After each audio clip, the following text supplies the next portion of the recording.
Washington under fire for using taxpayer money to settle a sexual misconduct complaint from a former aide. Representative Patrick Meehan, Republican of Pennsylvania, said Tuesday that the woman specifically invited his intimate communications, and that he was emotionally wounded when she filed a complaint against him. Mr.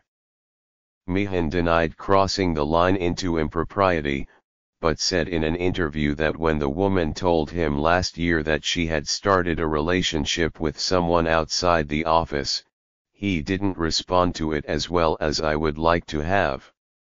He said he believed his attempt to make amends, a handwritten letter in which he called her a complete partner to me, was meant to be a sign of respect that I would find later that was not something that she was comfortable with. Really hurts me, Mr. Meehan said. This was a person who specifically invited communication with me so that she would be able to have the ability to be there for me. The New York Times reported that Mr. Meehan, 62, a married father of 3, had entered into a confidential agreement to settle the complaint brought by the aide, who is decades his junior. She left the office after filing a complaint alleging that Mr. Meehan became hostile after she rebuffed his romantic overtures, sources familiar with the situation told the Times. On Monday, the House Ethics Committee announced that it had started an investigation into the aide's accusations and the possibility that Mr. Meehan had misused official resources by using funds from his congressional office to settle her complaint. The House Speaker, Paul D. Ryan, said that Mr. Meehan should repay the amount of the settlement and removed him from the Ethics Committee, where Mr. Meehan had taken a leading role in fighting sexual harassment in Congress. Mr. Meehan expressed confidence that he would be cleared, declaring, "I didn't do anything wrong." He declined to specify the amount of the payment to his former aide, and also disputed that it was a settlement, instead calling it a severance agreement with a valued employee who I felt a great deal of not only respect for, but concern for, and believed that was a way to reward the work that she had done for me. But John Elisandro, Mr. Meehan's spokesman, called the payment a settlement and said that Mr. Meehan is prepared to repay the taxpayers for the amount of the settlement, but only if found to be guilty of the allegations by the House Ethics Committee. The disclosure of the complaint against Mr. Meehan comes amid a national conversation about gender dynamics in the workplace, and about the inadequacy of support systems for victims of sexual harassment.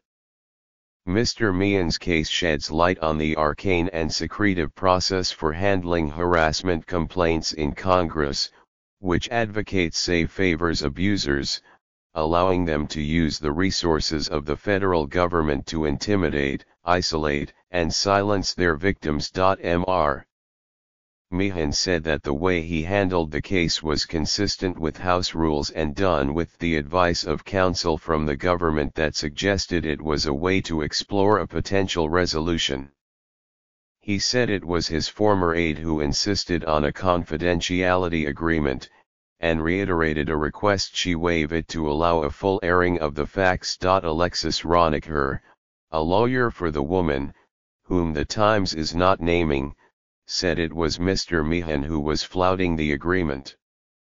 She said her client's privacy is important to her, so she is not willing to discuss the fact of this case in the media, but added that she intends to fully cooperate with the House Ethics Committee's investigation. Before news of his settlement, Mr. Meehan already faced an uphill battle in a suburban Philadelphia district that is among the most severely gerrymandered in the country and that Hillary Clinton narrowly carried in the 2016 presidential election. Republicans in the state have mostly taken a wait-and-see approach to Mr. Meehan's troubles. Val DeGiorgio, the chairman of the Pennsylvania Republican Party, issued a statement on Monday saying that the party was troubled by the allegations and that they must be treated seriously and fully investigated. In an interview with the Philadelphia Inquirer earlier Tuesday, Mr. Meehan said he told the Aide that last year he was struggling to keep his feelings from interfering with his position as her superior, and told the newspaper that he had exchanged a hug with her that lasted maybe longer that night than needed to be. Mr. Meehan supplied the newspaper with a copy of the handwritten letter he wrote to the Aide last May, after he said he reacted selfishly when he learned that she had a serious boyfriend close to her own age. In the letter, he told the woman that it is a very, very lucky man who might get to be your partner for more of your life.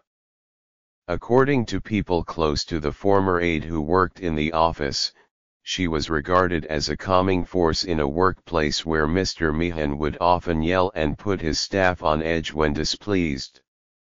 "You go hardest on the ones that you care the most about," Mr. Meehan told the Inquirer. Some saw the former aide's influence in Mr. Meehan's decision to buck his party's leadership in May by voting against a Republican bill to repeal the Affordable Care Act. The bill went down in defeat, much to the chagrin of the Republican leadership and President Trump. Mr. Meehan said in the letter, dated the evening the House voted to repeal and replace major parts of the law, that he had said no to the President and Mr. Ryan, and yes to her. "As I walked this evening and glanced over at the White House, I smiled at the irony that on a day that I had to say no to the President and to the Speaker of the House, I got to say yes to you," Mr. Meehan wrote. "I hope that the former will be judged as a vote of conscience and the latter as an expression of care." In the interview with The Times, Mr. Meehan said he was trying to be supportive of her new relationship. "Yes to you was yes to this great relationship," Mr. Meehan said.